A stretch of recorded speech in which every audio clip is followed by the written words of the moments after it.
Welcome to her Fireside Stories, the place where incredible true life dramas unfold right before your ears. Tonight, we dive into a shocking tale of betrayal and justice titled, My Husband Forged a 200K Loan in My Name. At divorce, my proof left him speechless.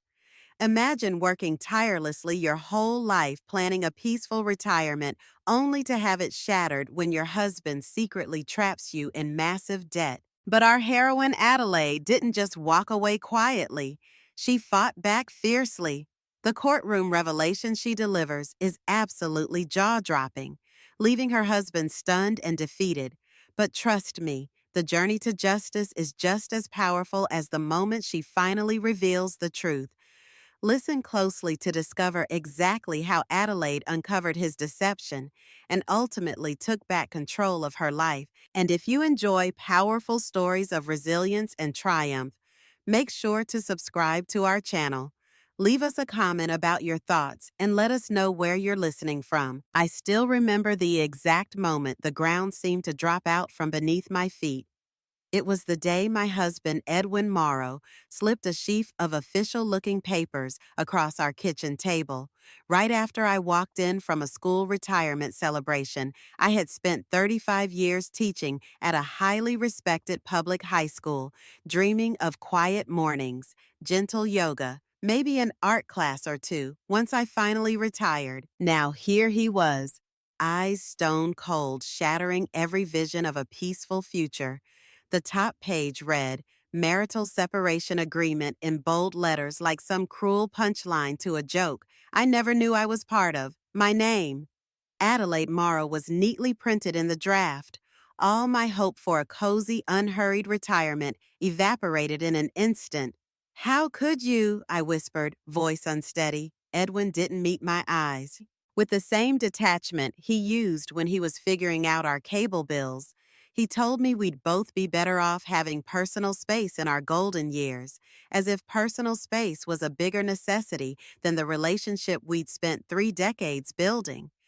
Right then, I could feel my entire life, dutiful wife, attentive mother, loyal daughter-in-law, splinter apart. Up to that day, I juggled more roles than I could count, putting everyone else's needs before my own. Now, with a single flip of a page, Edwin was telling me my services were no longer required. To fully grasp how shocking this was, you need to know how devoutly I'd believed in marriage as a partnership. From waking at dawn to shop for discount groceries, to coming home late after grading endless essays, I had woven every last thread of my life around his needs, our son's future, and his aging mother, Pearl. It had never occurred to me that Edwin would engineer a separation right when we should have been celebrating the free time we'd both earned. And that was just the start of my disbelief. Because if you think walking away from a 30-year marriage is tough enough, let me assure you, it was nothing compared to what I would discover next. The $200,000 debt I never agreed to, and the single forged signature that changed everything. I walked out of that house with a suitcase in one hand and a resignation in my heart. Renting a small, sunlit one-bedroom a few blocks away felt surreal at first. I was so used to bustling mornings, cooking for Edwin, making lunches, checking in on Pearl's medications, that the silence of my new apartment almost hurt my ears. And yet that silence was also liberating. No more waking up to someone else's demands. No more nights spent in tension, second-guessing my place in a house that had become increasingly cold. For the first time since I was 20-something, I felt like my life might actually belong to me. But it wasn't all relief. My phone buzzed relentlessly with messages from Edwin. First came small talk. Hope you're settling in, or are you comfortable? Then the complaints. The house is a mess without you, or mom's refusing to eat. Could you come by? He started with guilt, leaning on our history. Then his sister Renee joined in texting me, how you've always been the best caregiver for mom, and you know she only trusts you.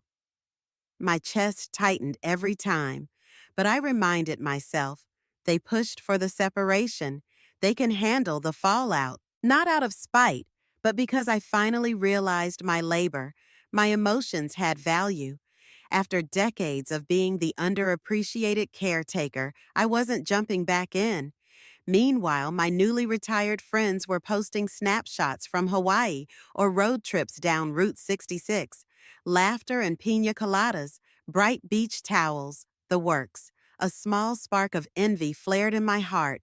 Why am I letting them live the good life while I'm holed up in a tiny apartment sorting through old receipts? So I made a bold move. I booked a 10-day trip through some of the most famous national parks: Yellowstone, Yosemite, Joshua Tree. I needed a horizon that stretched wider than my own doubts.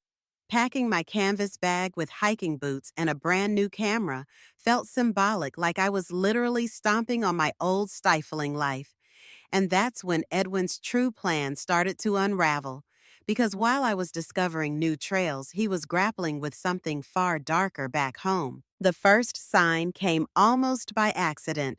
I stopped by the old house one morning, intending to pick up a few personal items I'd left behind. The place felt odd without my presence. So much dust on the shelves, the unwashed dishes stacked in the sink, a heavy sense of neglect lingering in the air. Strangely, Edwin seemed anxious, eyes flicking to his phone every time it buzzed. When I glanced over, I caught sight of a text message preview. Connor's pushing again. Need funds soon. Connor was Edwin's brother, a man I'd never trusted for good reason. He was always draining money from the family, turning up at odd hours with sob stories and slipping out once he got what he wanted. Within days, I heard hushed arguments behind closed doors, noticed bank envelopes left on counters, saw missed calls from unknown numbers on Edwin's phone screen. It didn't add up. He was retired too, living on a decent pension and Social Security, but the panic in his eyes hinted at something more ominous. Meanwhile, Pearl, my mother-in-law, was apparently having more frequent spells. She complained of backaches, insisted no one but me could help her with her medications, raged at Edwin for not cooking the right soup. Whenever he begged me to come over, I stayed silent or responded with short, direct texts. Hire a caregiver if you need help. I wasn't going to be lured back by emotional manipulation, but the tension was multiplying. Edwin would show up at my apartment uninvited, looking haggard and desperate. Renee's busy with her own kids. He'd lament Mom's refusing to cooperate. I can't handle this alone. Yet behind his pleas, I sensed something else fueling his desperation, something that went beyond his mother's care. After 3 decades with this man, I could tell when he was performing, and this was a performance complete with trembling voice and downcast eyes. My instincts told me his mother's situation, though real, was serving as a convenient cover for something bigger. So I did what any intelligent, newly liberated woman would do. I quietly started investigating. I knew a thing or two about research, thanks to my years teaching advanced placement classes. First, I began by making discreet inquiries at our local bank to see if there were any pending loans or credit lines in my name.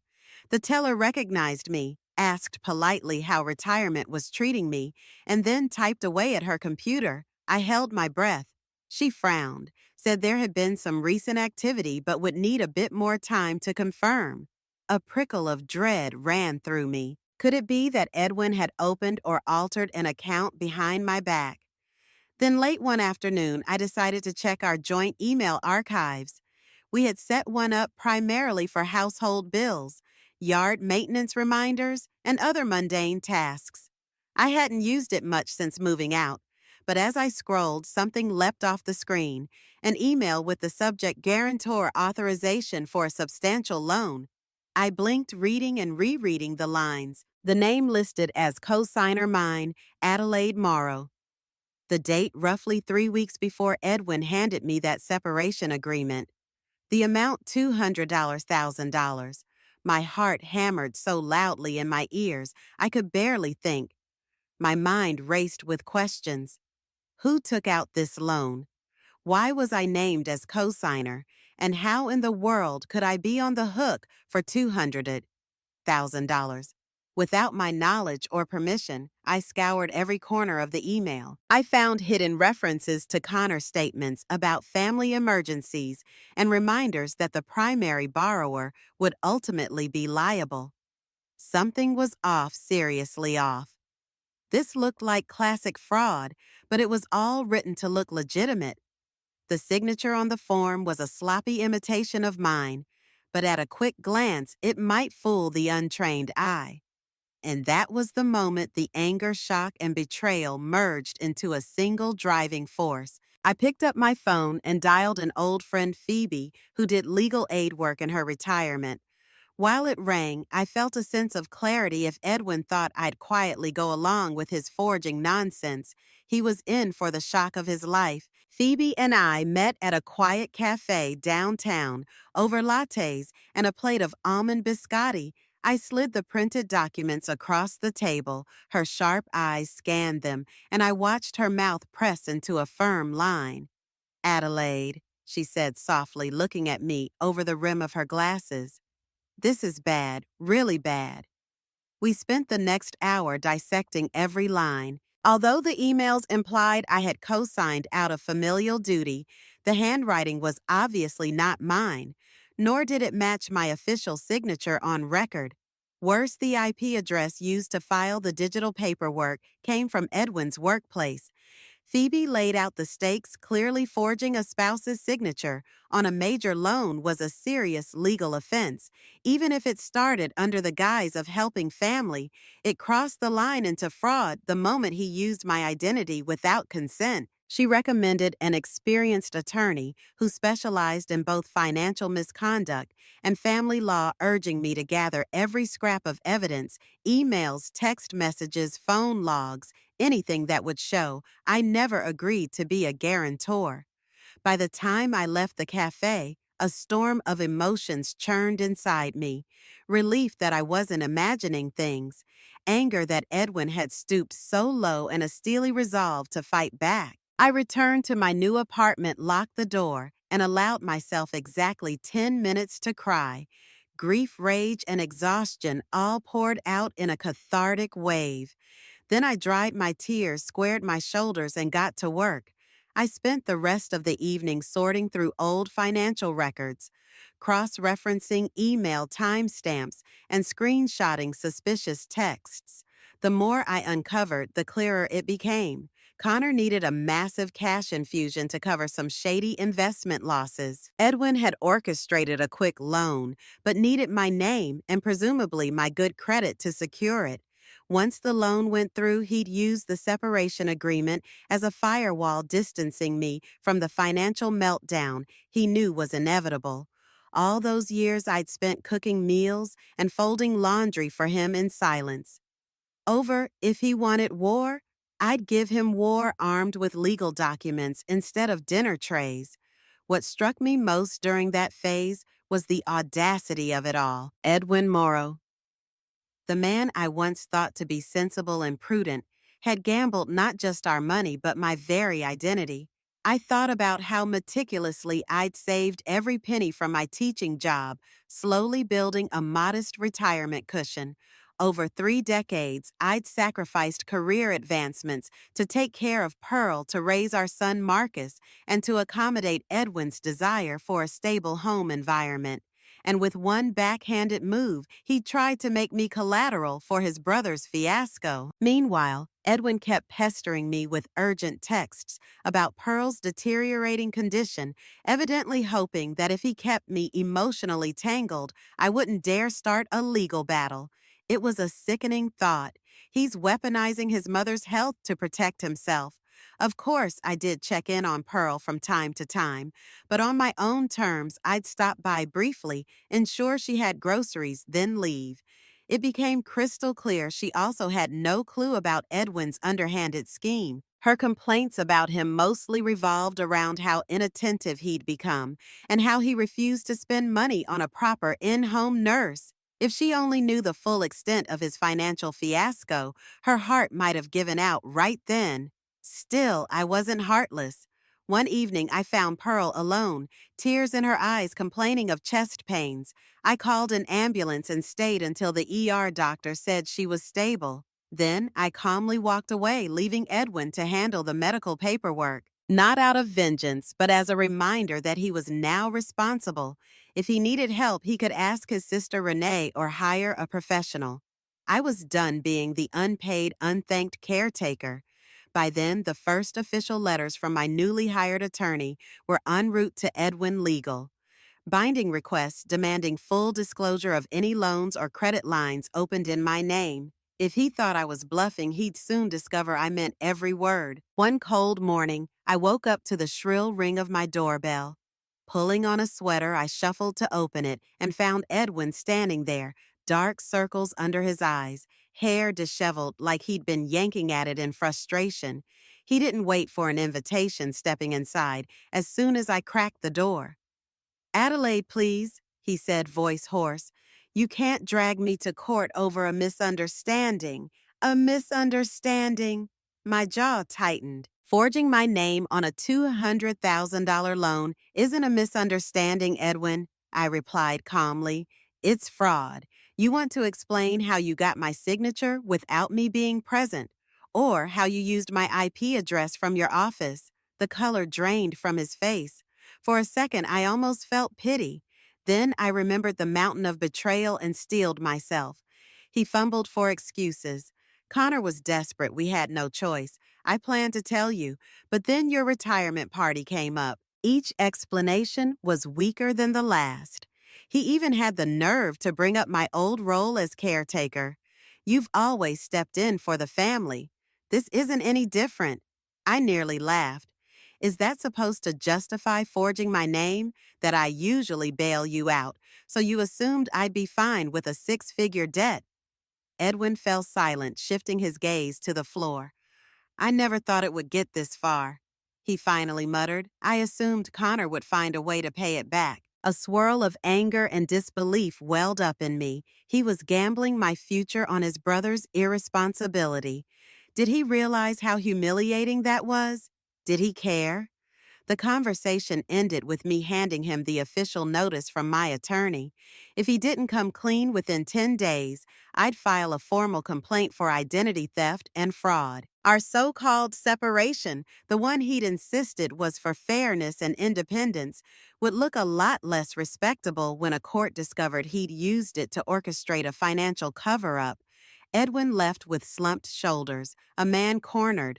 But I felt no sympathy. I had lines to protect. Now, lines I should have drawn years ago. Back at my apartment, I could finally breathe. My attorney advised that I document everything, every text from Edwin, every missed call from unknown numbers, every voicemail from Connor. If he ever dared contact me, I started a neatly labeled folder on my laptop, each subfolder carefully named and time-stamped. Meticulous as it was, organizing data felt oddly empowering. My years of grading papers and maintaining class rosters turned out to be perfect training for building a robust legal case. Around this time, I also took up something new. I began recording short audio diary entries on my phone. They weren't for public consumption, just my own method of processing the constant upheaval. Late at night, I'd speak into the mic about the day's events, vent my anger, or simply remind myself why I was fighting back. Listening to my own voice stay calm and resolute was both eerie and affirming. I am no longer the woman who simply yields to others' demands. Each entry ended with a mantra: "Your life is your own now." Adelaide. Meanwhile, Pearl's health continued to be a wild card. She'd call me sometimes complaining about the meals Edwin prepared or how lonely she felt. Part of me wanted to rush over and be the caretaker, but I forced myself to keep those boundaries. I'd remind her gently, "Pearl, I'm not living there anymore. If you need help, maybe ask Edwin to hire someone." She'd sigh dramatically, but I stood firm. I hadn't severed ties just to slip back into old habits. My attorney soon sent word. Edwin's response to our inquiries was evasive, borderline incomplete. He turned over some bank statements, but large withdrawals and wire transfers were blacked out. It was clear he and Connor were in full panic mode, trying to hide evidence. Rather than weaken my resolve, it only strengthened my case. They're lying. They're still lying, even in the face of legal scrutiny. The next step was obvious. We'd take this battle to court where partial truths and manipulative speeches wouldn't hold water. At the preliminary hearing, the atmosphere in the courthouse was sterile and tense. My attorney, a measured and no-nonsense woman named Lorena Pollock, guided me through every step. She spoke calmly, presenting the judge with a concise summary.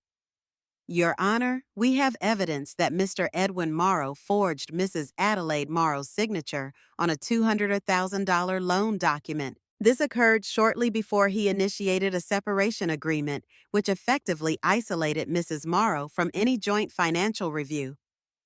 I watched Edwin from the corner of my eye. He looked pale, shoulders stiff. His lawyer tried to frame it as a family misunderstanding, repeating the words I'd heard from him just days ago. They claimed I was aware of the loan and had verbally consented. But then Lorena unveiled the digital footprints, the IP addresses, the fraudulent signature comparisons, the email exchange referencing Connor's name. The more she revealed, the tighter Edwin clenched his jaw. And then came the moment that nearly made me laugh out loud. Edwin's lawyer proposed mediation rather than legal action, suggesting it would be best for family unity. I glanced at the judge, whose expression said it all. You don't commit forgery and then expect to wave it away with a handshake, but the judge remained impartial, simply stating that the allegations were too severe for casual mediation and that we'd reconvene with more documentation. Edwin visibly deflated at the judge's words, as though the last card in his deck had just been tossed aside. As we filed out of the courtroom, Edwin tried to catch my arm. Adelaide, he said, voice quivering, do we really need to do this? His eyes darted around as though searching for an escape. For a fleeting second, I remembered the younger Edwin, eager, quietly ambitious. The man who'd once told me he loved how dedicated I was to my students. Then I recalled the forged signature, the attempt to bury me in debt, the constant manipulation about Pearl, and all sympathy dissolved. Yes, Edwin, I replied, voice cold. We really do. The days that followed were a whirlwind of depositions, filed motions, and last-ditch attempts by Edwin to talk me out of going forward. He claimed Connor was close to securing a repayment plan, that I just needed to be patient. He dragged Pearl's deteriorating health into every conversation, suggesting that the stress of a court case could be too much for her fragile nerves. None of it moved me. I was done balancing on the knife's edge to soothe a family that had shown me zero respect. In the midst of all the legal chaos, I found an unexpected haven in my new hobbies, painting and hiking. Every Saturday, I attended an art workshop at a nearby community center. My teacher, an older man named Orlando, told me I had an eye for color composition. It felt surreal to hear praise unrelated to cooking, cleaning, or grading papers. Meanwhile, I explored local trails, snapping photos of sunlight streaming through tall pines. It was my reminder that life still existed outside courtrooms and notarized documents. On one of these nature walks, my phone buzzed with a text from Renee. I hesitated, then opened it. She started by apologizing for how everything turned out, but then pivoted to defend Edwin. He's at the end of his rope. Adelaide, you know he's not a bad man. Maybe there's a way to fix this that doesn't involve dragging him through the mud. My lips curled into a bitter smile. Dragging him through the mud? As if he hadn't already soiled himself by forging my name. The notion that I was the villain here was laughable. I texted back a brief message. I'm protecting my rights. Renee, end of story. To keep my resolve, I also started reading up on similar fraud cases. Some ended with the perpetrator receiving jail time. Others saw them crushed by colossal debts. All of them hammered home the same moral: your spouse can be the closest person to you, and yet they can also commit the most devastating betrayals. No wonder the law took these matters seriously. A vow to love and cherish doesn't include the right to gamble someone else's future. Eventually, the court date for the main hearing arrived. This time, I felt more prepared, less of that trembling in the pit of my stomach. I wore a simple navy blue suit, pinned up my hair, and walked in with Lorena by my side. The hearing room buzzed with that peculiar mix of anxiety and formality. Papers rustled, lawyers whispered, and a faint echo of footsteps on polished floors surrounded us. When the judge signaled for our presentations to begin, Lorena methodically laid out the evidence. The digital submission logs, time-stamped phone records, even a recorded bank call in which Renee had impersonated me. That part was new to me. Apparently, at some point, she had confirmed my identity by phone. I felt a wave of fury and disappointment. So they looped Renee into this? It stung more than I expected, but also reinforced how right I was to pursue legal action. In defense, Edwin's lawyer struggled to piece together a counter-narrative. She emphasized that the family was in crisis because of Pearl's poor health, that I was well aware how they often shuffled finances around for the good of the household. But that argument collapsed when Lorena produced an expert's report showing the signature used on the loan agreement matched neither my official records nor my typical signing style. The judge's face remained neutral, but I could sense the tide turning in my favor. Edwin himself was called to testify. He looked utterly defeated. No slick hair gel or polished shoes, just a rumpled shirt and deep lines around his eyes. "Yes, I made a mistake," he mumbled, swallowing hard.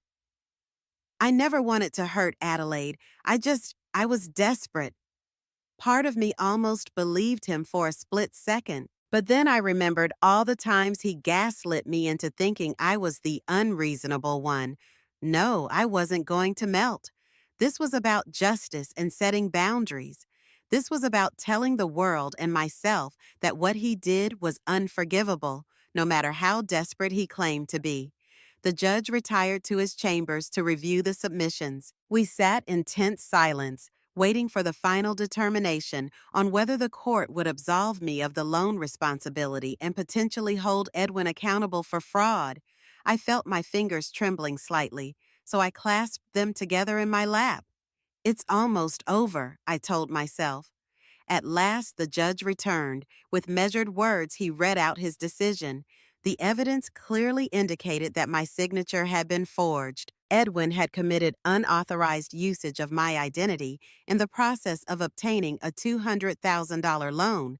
I was deemed not liable for any portion of that amount. Further, the court froze any assets tied to the loan until a separate financial investigation could assess Connor's involvement. Edwin's face fell so visibly that I thought he might faint. A heaviness lifted from my chest. I'd stood up for myself in a way I never had before, and the system for once was on my side. Outside the courthouse, I inhaled a long, shaky breath. Lorena gave me a small nod and said, "There'll be more procedural steps, but this is a big victory. You're free and clear of that debt, Adelaide." In response, I felt tears prick my eyes. Tears of relief, not sorrow. Edwin lingered nearby. His posture hunched. He made no move to approach me, and I didn't offer him any words either. Over the next few days, I focused on self-care. Yes, there were still forms to sign, and I had to finalize the actual divorce proceedings, but I gave myself permission to breathe. I started my mornings on the balcony, watching dawn light spill over the rooftops, sipping a cup of green tea. I began drafting a new chapter in my life. Literally, I penned down my experiences in a journal, partly to process my feelings, partly as a cautionary tale for anyone else who might be trapped in a similar predicament. The entire ordeal had taught me a vital lesson. You can be loyal to a fault, but sometimes loyalty to yourself must come first. In the weeks that followed, I made a conscious decision to fully embrace my newly found independence. The old me would have been consumed by guilt, second-guessing whether I'd been too harsh or if I should have given Edwin one more chance. But reality had sharpened me. You don't just accidentally forge a spouse's name on a massive loan. That kind of betrayal doesn't vanish with a few apologies. Every time I felt a pang of remorse, I'd remind myself, he signed me up for a debt I didn't ask for. He weaponized my trust in him. I concentrated on discovering what a life built around my own choices looked like. I replaced the used couch in my small apartment with a new teal love seat that made me ridiculously happy every time I looked at it. I bought a set of watercolor paints and pinned my earliest and admittedly awful attempts on the living room wall. They weren't masterpieces, but they were mine. I started cooking just for myself. Colorful dishes I loved without worrying about who preferred less salt or no onions. Instead of the daily treadmill of chores, I had pockets of genuine leisure. Some nights I'd play soft jazz and read a novel by the dim glow of a single lamp, feeling more at peace than I ever had in that big house with Edwin. It didn't take long for my friends to notice the change. Claire and Marlene, my fellow retired teachers, commented on how my eyes looked brighter. I can't believe it, Claire told me. You look younger, Adelaide. I guess dropping baggage really does wonders. We chuckle over that truth, each of us carrying our own stories of marital woes or family dramas. But mine definitely took the cake. Occasionally, I'd catch wind of gossip from the old neighborhood. People whispered that Pearl had finally agreed to let a part-time nurse help her. Renee, who once tried to guilt trip me, was now busy managing the fallout from Connor's shady dealings. As for Edwin, I heard he was living under a perpetual dark cloud financially and emotionally. Did I feel bad for him? Maybe a sliver, but I recognized that sliver as leftover habit, not true compassion. Just when I thought the drama was behind me, life had one more curveball to throw. I received a letter from the bank, a formal notice referencing a second account I'd supposedly opened some time ago. This one was smaller, around $20,000, and had recently been flagged for unusual activity. My heart pounded as I read, "Dear Ms. Morrow, we are contacting you regarding recent withdrawals." It was all too familiar. Could Edwin and Connor have tried another route to siphon funds in my name? I took the letter straight to Lorena, who recommended filing an immediate complaint and demanding a thorough bank audit.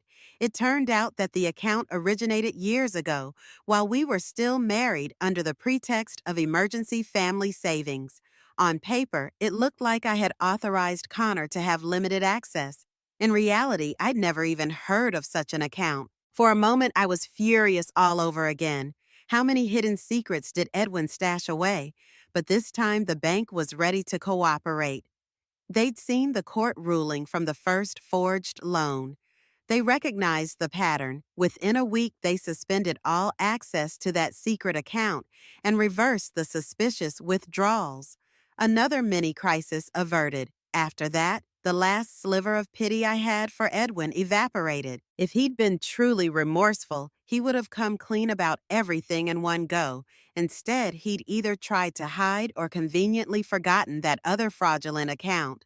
Now I understood that whatever we once shared was long gone, buried under layers of dishonesty and cover-ups. I was genuinely relieved I'd pursued legal recourse instead of letting him talk me into silent compliance. This entire experience left me both shaken and validated. It was as if the universe was screaming, "You made the right decision." Yes, I lost the illusion of a stable marriage, but I discovered a spine made of steel. I also learned to rely on the law when personal ethics fail. And most importantly, I learned that it's never too late to reclaim your story, no matter how many decades you've spent living for others. With the main legal battles wrapping up, I found a new sense of purpose blossoming inside me. I'd always been a teacher at heart, someone who wanted to pass on knowledge and help others avoid pitfalls. Suddenly, the idea struck. What if I used my ordeal to guide other women in similar situations? Women who'd poured themselves into marriages only to face betrayal at a stage in life when they should be enjoying their retirement. I reached out to a local community center and pitched an idea for a monthly workshop on financial awareness and self advocacy for older adults. They were thrilled. The first session drew only a handful of attendees, but the conversation was electric. I shared my story carefully, omitting certain details for privacy, and stressed the importance of keeping personal finances transparent, even in a loving partnership. Some participants admitted they didn't even know where their household's money was kept or how to access online bank statements. Their eyes widened when I described how easy it is for a spouse or relative to open credit lines in your name. If you're not vigilant, word spread. And by the third workshop, I had nearly 30 people in a cramped classroom asking questions, sharing their own stories, and encouraging one another to protect themselves. It felt surreal standing at a whiteboard, outlining steps to check one's credit report, reminding them that you are never too old to stand up for what's right. At the end of each session, I walked away with a lighter heart. The adversity I'd faced was slowly being transformed into a collective learning experience. Of course, not everyone appreciated my new mission. A neighbor told me that Renee had complained, calling me vindictive for airing private family matters. If it were the old me, I might have worried about how this looked. But new me, I shrugged, unbothered, because you know what's truly private: my finances, my identity, my sense of self-worth. And I had every right to ensure no one stomped all over them again. Despite the emotional toll, I found myself feeling more alive than ever. I no longer woke up with a knot in my stomach dreading the day's demands. Instead, I had a calendar dotted with art classes, hiking meetups, and workshop dates. Every now and then, I'd visit a local gallery or grab lunch with friends from my old high school faculty. Freedom, I learned, is not just the absence of oppression, it's the presence of joy in the simplest routines. The final step in disentangling from Edwin was the divorce itself. After the fraud case ruled in my favor, it became almost a formality. We had no minor children to dispute custody over. Marcus was grown with his own life in another state. Pearl's healthcare responsibilities fell squarely on Edwin and Renee, who could no longer shift blame onto me. I remember the day the divorce papers were finalized. I signed my name on the dotted line, my real signature, not some forgery, and felt an immense weight lift off my chest. But let me be clear, it wasn't some jubilant celebration either. There was sadness, grief for the years I'd spent believing in a partnership that had been rotting underneath.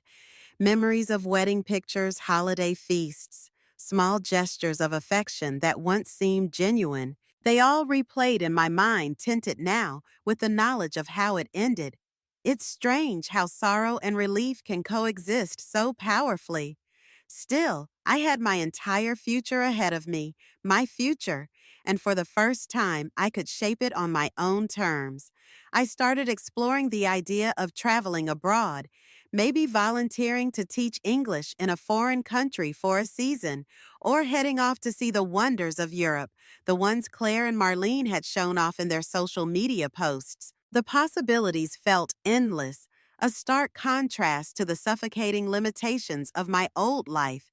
As I left the courthouse that day, freshly divorced and legally unburdened from any forged debts, I whispered a quiet goodbye to the Adelaide.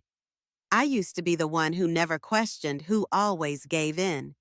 From now on, I'd be forging my own path, not just my signature. I want to leave one section of this expanded story mostly intact, so you can see a direct echo of that pivotal moment in court when my proof left Edwin speechless. But remember, I've updated all the character names to maintain consistency with this retelling. Below is the section as closely preserved as possible from my original notes. After decades of grinding it out in the work world, I finally made it to retirement. I thought the rest of my life would be yoga classes, book clubs, a little red wine in the evenings, and maybe some casual travel all on my own terms. But then Edwin, my dear husband, blindsided me with a separation agreement before I could even catch my breath. Fine. You want to split. Then let's make it clean. I packed my bags, took my retirement savings, and walked out the door. The day we faced each other in court, the fluorescent lights buzzed overhead. Edwin held onto his neat stack of papers, trying to look calm, but I noticed his fingers trembling. I still remember how the judge's gaze bore into him when my attorney presented the proof of the forged signature. Mrs. Morrow, the judge asked me, "Are you certain you never signed these documents?" "I'm certain," I replied.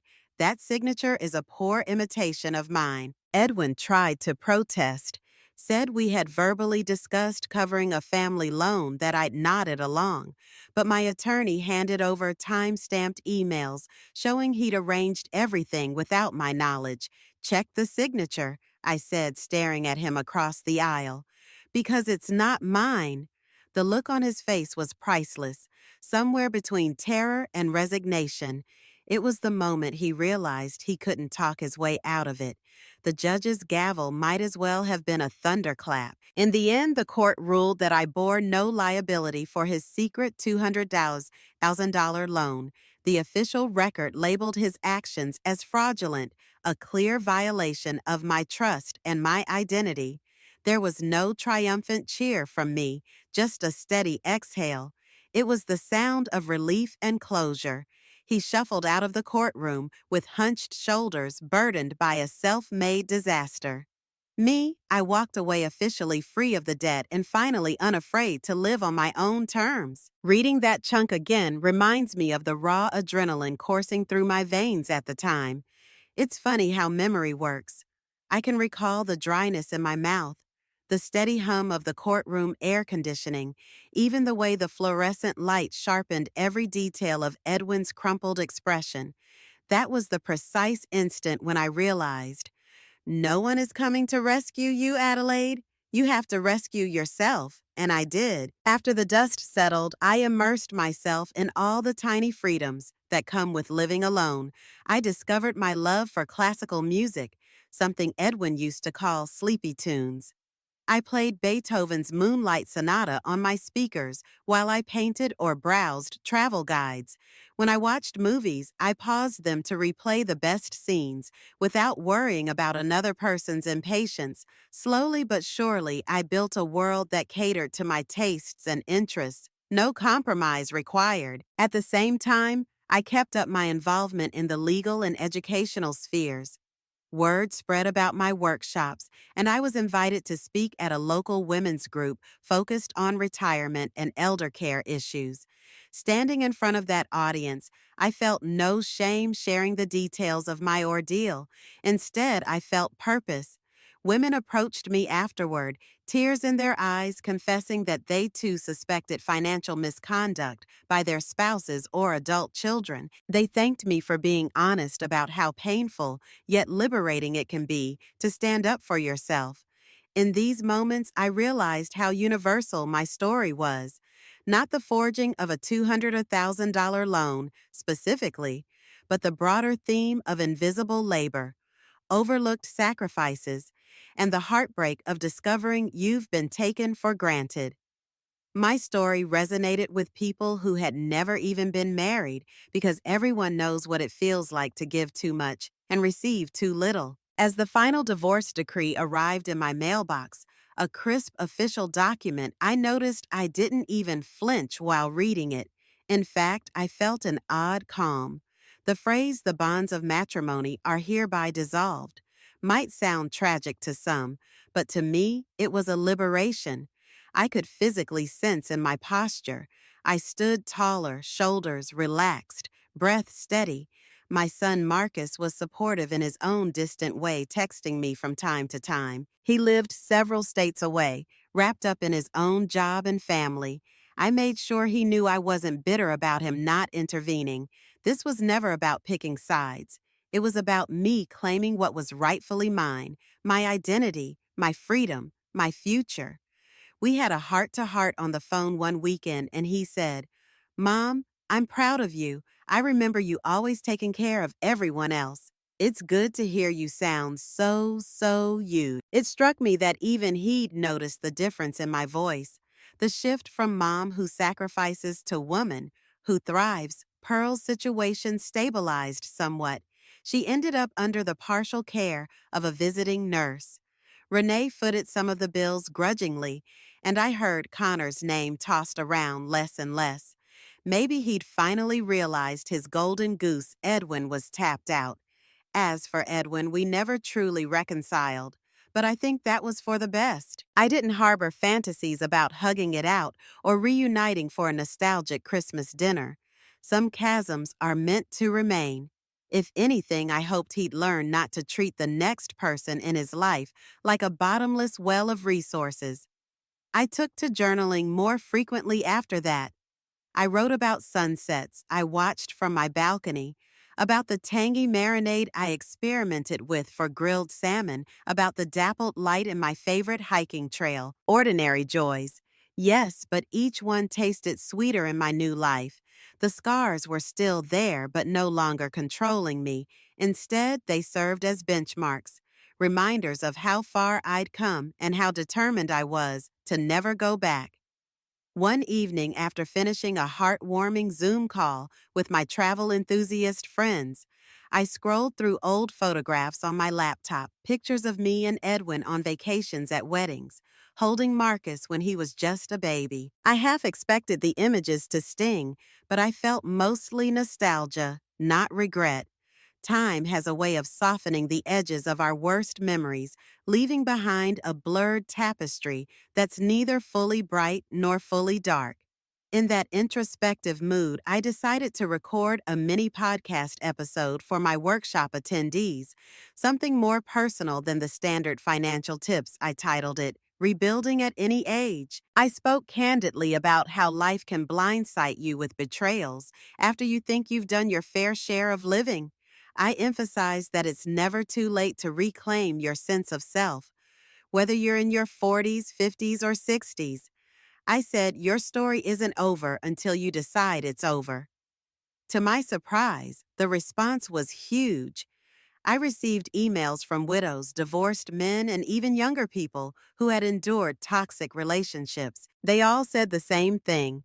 Thank you for giving us hope that we can still change our lives, no matter how old we are. It was humbling. I realized my personal journey had become a universal source of strength, that the deeper the scar, the more others can see themselves in it. And in sharing, I healed a little more each day. By the end of that week, I'd booked a ticket to Rome. I planned to spend 2 weeks wandering cobblestone streets, sketching ruins, and indulging in authentic pasta. A small voice in my head asked, wouldn't it be lonely to travel alone? But I reminded myself that loneliness can feel a lot less acute than being undervalued in your own home. Plus, I had faith that I'd meet new people, strike up random conversations over cappuccinos, and fill my days with the exact kind of adventure I'd always dreamed about. Freedom, I was learning, is the best travel companion. Before I left for Rome, I tied up a few more loose ends. Through my attorney, I arranged a final settlement statement regarding property division from the old marital home. The judge's ruling on the forged loan had paved the way for a more equitable split. Edwin had no choice but to surrender certain assets to compensate for the emotional and legal nightmare he put me through. I didn't gloat about it. Any compensation felt like a small balm on a gaping wound, but at least I had closure. The day I finally stepped onto Italian soil, the warm Mediterranean sun kissing my shoulders, I felt an inexplicable surge of joy. Wandering through the ruins of the Colosseum, I wasn't haunted by regrets or overshadowed by guilt. I was just Adelaide, an explorer at heart, stepping into her next chapter. My days were filled with laughter at street cafes, the sweet, sticky taste of gelato, spontaneous chats with fellow travelers, and an art journal that filled up faster than I'd ever imagined. I even dedicated one page to life lessons learned, scrawling bullet points like trust your instincts, protect your finances, never doubt your worth. When I returned home, I discovered that the little mini podcast I'd recorded had gained unexpected traction. More invitations rolled in to speak at senior centers, women's groups, and even a local radio show. At first, I hesitated replaying the worst parts of my story in front of strangers. Wasn't exactly fun, but then I remembered the countless messages from people thanking me for speaking up. For some, my story was the nudge they needed to open their own hidden bank statements or confront a loved one about suspicious finances. Maybe I thought my calling isn't to tuck this chapter away, but to use it to empower others. So I said yes. And each time I stood at a podium or sat behind a microphone, I found my voice steadier, my conviction stronger. I told them about how our biggest heartbreaks can become our catalysts, how betrayal can push us to reclaim parts of ourselves we forgot existed, and every single time it healed me a bit more too. The final phase of my healing came in the form of quiet acceptance. No more fiery anger, no more whirling sadness, just a gentle, persistent acknowledgement that life doesn't always match the storybooks I'd never in my wildest dreams believed the man I married could betray me so thoroughly.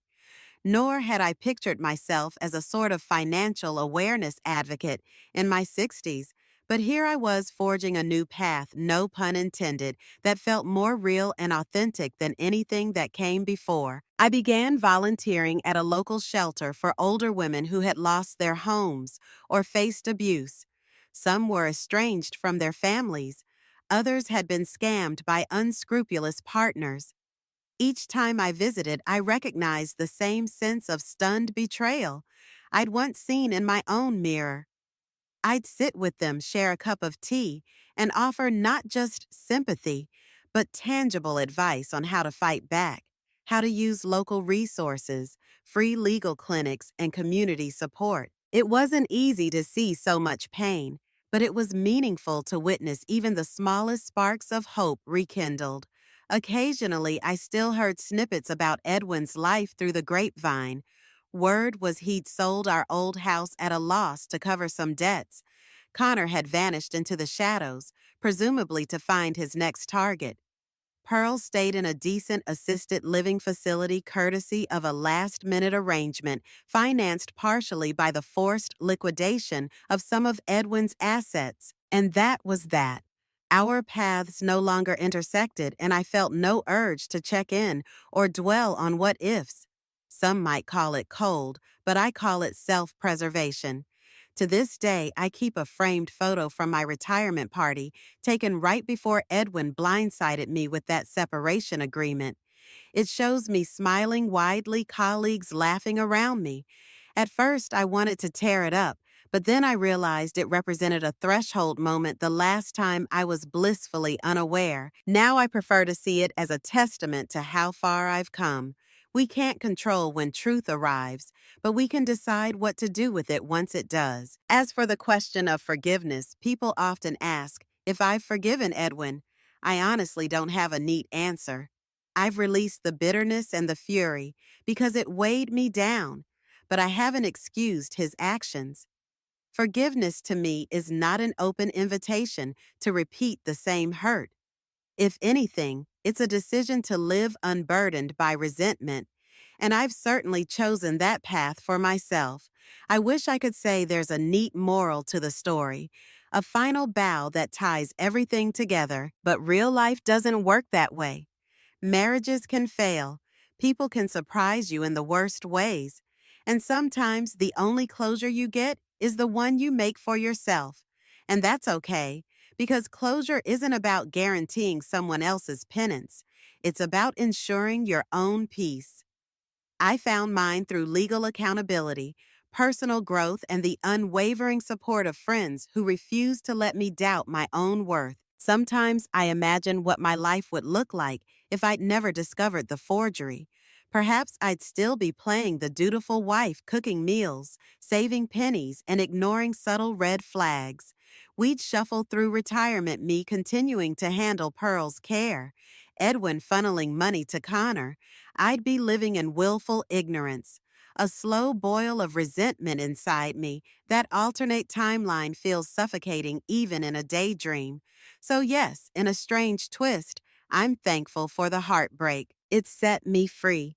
My current days are filled with small joys, a potted herb garden on my balcony, weekly calls with Marcus, the scent of coffee in the morning while I browse flight deals for my next adventure.